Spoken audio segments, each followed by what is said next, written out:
La reine Elisabeth II et le prince Philippe étaient propriétaires de nombreuses demeures. Outre le palais de Buckingham, une résidence à Sandringham et le château de Windsor, le couple a aussi possédé une villa à Malte.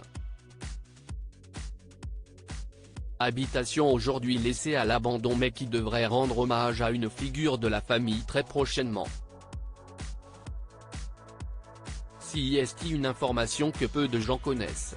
Mais avant de monter sur le trône d'Angleterre à la mort de son père, la reine Elisabeth II a vécu 3 ans à Malte avec le prince Philippe, qui était alors officier de la Royal Navy à l'époque. En devenant reine d'Angleterre, le couple a dû abandonner le pays pour prendre ses nouvelles fonctions au Royaume-Uni. Elisabeth II et le prince Philippe vivaient dans une immense villa baptisée Villa Guardamangia à la sortie de la Valette. Mais depuis le départ de la reine et du prince, rien n'a visiblement bougé.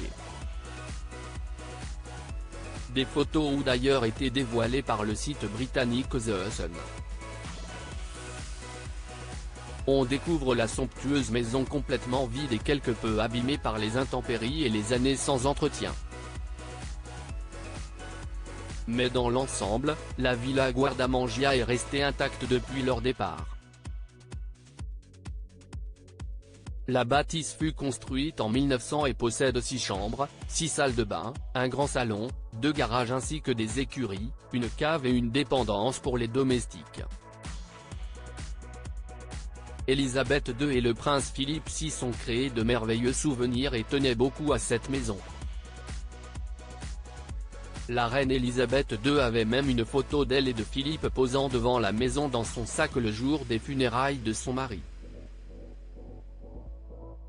Laissée à l'abandon, la maison, que leur avait prêtée l'oncle du prince Philippe, lors de Louis Mountbatten, aurait été rachetée par le gouvernement maltais pour la modique somme de 6,5 millions d'euros.